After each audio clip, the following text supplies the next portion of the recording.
Pesawat kecil ini lepas landas membawa harapan. Tapi beberapa menit kemudian, ia lenyap di langit Indonesia. Di satu sisi, ini cuma pesawat baling-baling jarak pendek.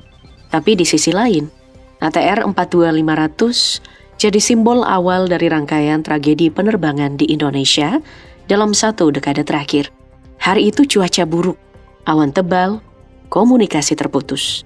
Dan dalam hitungan detik, belasan nyawa tak pernah sampai tujuan. Tapi pertanyaannya, apakah ini cuma soal cuaca? Atau ada cerita yang jauh lebih besar? Karena setelah ini, bukan cuma pesawat sipil yang jatuh, pesawat militer pun ikut tumbang.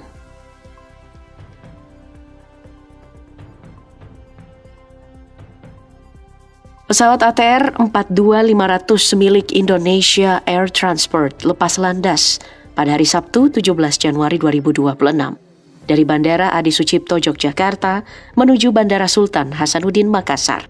Penerbangan ini bukan membawa wisatawan, bukan pula penerbangan komersial.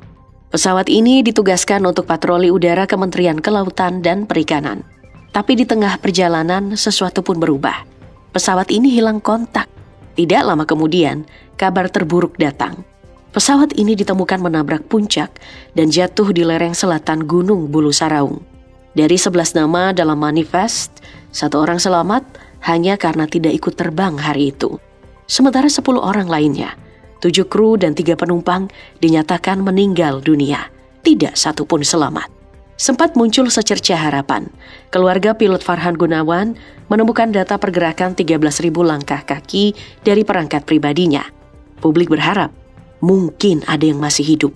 Tapi harapan ini runtuh. Basarnas memastikan data tersebut adalah aktivitas lama, bukan dari lokasi kecelakaan. Ternyata rekaman itu di beberapa bulan yang lalu waktu korban masih di Jogja. Proses evakuasi pun jadi mimpi buruk. Pesawat jatuh di jurang sedalam 350 hingga 500 meter dengan medan ekstrim dan berbahaya. Beberapa jenazah berhasil dievakuasi untuk diidentifikasi, sisanya pun menyusul perlahan. Soal penyebab, belum ada kesimpulan final. Black box masih dicari. KNKT menyebut, secara awal pesawat belum kehilangan kendali, tapi dugaan keluar jalur penerbangan dan kerusakan mesin ikut menguat. Dan tragedi ini baru pembuka dari rangkaian panjang kecelakaan di langit Indonesia.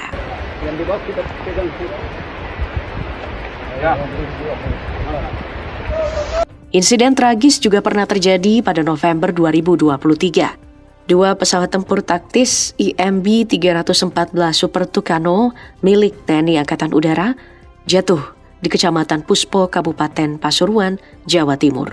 Bukan dalam perang, melainkan saat latihan formasi rutin. 4 pesawat lepas landas dari Lanut Abdul Rahman Saleh Malang pukul 10:51 waktu Indonesia Barat. Semuanya dalam kondisi baik. Prosedur dijalankan sesuai standar. Tidak ada tanda kerusakan teknis. Tapi, sekitar pukul 11:18 waktu Indonesia Barat, setelah melakukan manuver formasi dan menembus awan, 2 pesawat hilang kontak. Penyebab utamanya kemudian mengerucut pada cuaca ekstrim. Awan yang sangat pekat membuat jarak pandang pilot hilang sepenuhnya. Dalam kondisi terbang berformasi, kehilangan visual beberapa detik saja sudah cukup mematikan. Tragedi ini merenggut 4 prajurit terbaik TNI Angkatan Udara. Marsikal Pertama TNI Anumerta Supan, Marsikal Pertama TNI Anumerta Widiono Hadi Wijaya, Kolonel Penerbang Anumerta Sandra Gunawan, dan Letkol Penerbang Anumerta Yuda Aseta. Langit yang sama, prosedur yang benar, pesawat yang siap terbang, namun cuaca sekali lagi membuktikan ia tidak pernah bisa dikompromikan.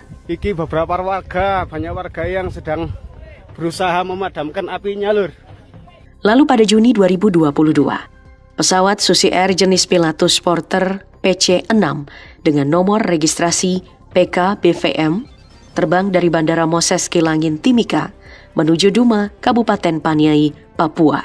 Rutenya pendek, pesawatnya pun kecil, tapi di medan paling berbahaya di Indonesia.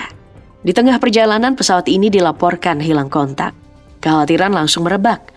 Wilayah tujuan berada di kawasan pegunungan terpencil dengan cuaca yang sulit diprediksi. Tim SAR gabungan segera diterjunkan, termasuk helikopter Karakal TNI Angkatan Udara. Tidak lama kemudian, lokasi pesawat ditemukan di sekitar rute menuju Duma. Hasilnya mengejutkan. Seluruh 7 orang di dalam pesawat, 1 pilot, dan 6 penumpang ditemukan selamat. Meski begitu, 3 orang mengalami patah tulang, sementara lainnya hanya luka ringan. Investigasi awal mengarah pada cuaca buruk dan kendala saat pendaratan. Pilot mencoba melakukan pendaratan darurat, tapi pesawat menabrak rintangan atau pohon di sekitar landasan tujuan. Pesawat pun rusak berat, tapi nyawa untungnya berhasil diselamatkan. Di langit Papua, jatuh tidak selalu berarti mati, tapi setiap penerbangan tetap berjudi dengan alam dan kali ini keberuntungan masih berpihak.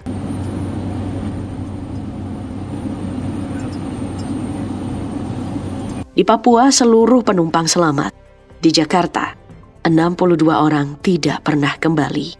Tragedi memilukan ini terjadi pada 9 Januari 2021. Pesawat Sriwijaya Air SJ182, Boeing 737-500, dengan rute Jakarta-Pontianak jatuh di perairan Kepulauan Seribu.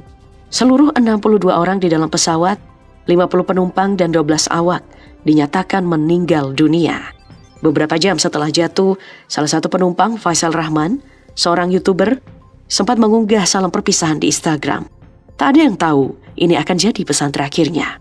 SJ182 ini lepas landas dari Bandara Soekarno-Hatta pukul 14.36 waktu Indonesia Barat setelah sempat tertunda akibat cuaca buruk. Tapi, hanya 4 menit setelah terbang, pesawat hilang dari radar. Data penerbangan menunjukkan pesawat sempat mencapai 10.900 kaki, lalu menukik tajam hingga 250 kaki dalam waktu yang sangat singkat, nyaris tanpa kesempatan untuk pulih. Hampir 2 tahun kemudian, publik akhirnya mendapat jawaban. Insiden ini dipicu oleh gangguan mesin yang menyebabkan pesawat berbelok dan mengubah situasi di kokpit secara drastis. Dan tragedi ini memberi pesan yang pahit. Kadang bukan cuaca, bukan juga medan, melainkan detik singkat di dalam kokpit yang menentukan segalanya. Tapi jika SJ182 jatuh karena kegagalan mekanis, maka kecelakaan berikutnya justru membuka skandal teknologi penerbangan dunia.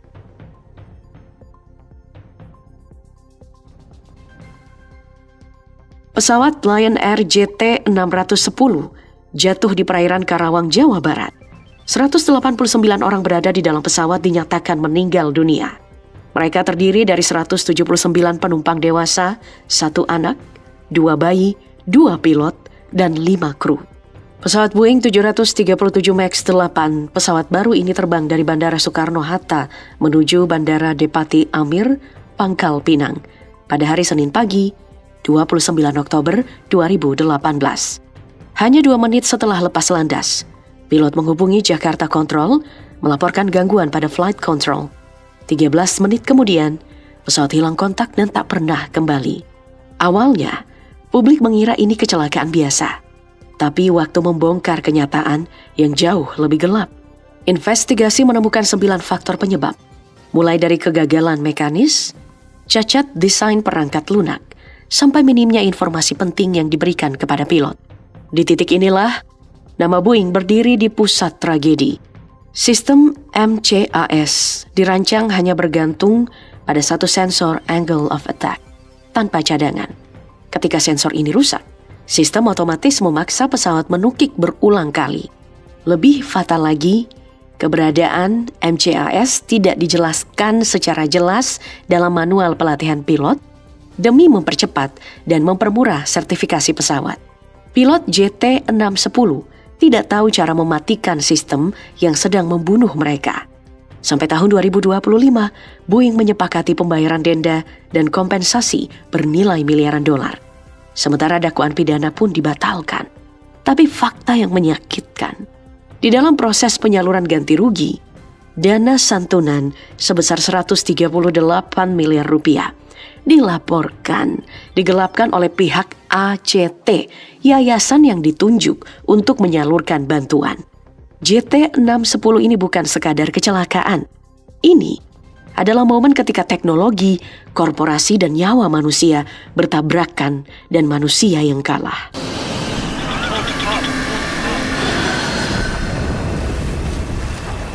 Pesawat Hercules C-130 milik TNI Angkatan Udara juga mencatat 2 tragedi besar. Yang pertama, terjadi pada 18 Desember 2016 di Gunung Lisua, Distrik Minimo, Kabupaten Jayawijaya, Papua. Pesawat sedang terbang dari Timika menuju Wamena, menjalankan latihan navigasi sekaligus angkutan logistik. Pesawat jatuh di kawasan pegunungan. Seluruh 13 orang di dalamnya tewas, terdiri dari 12 kru TNI AU dan 1 penumpang dinas.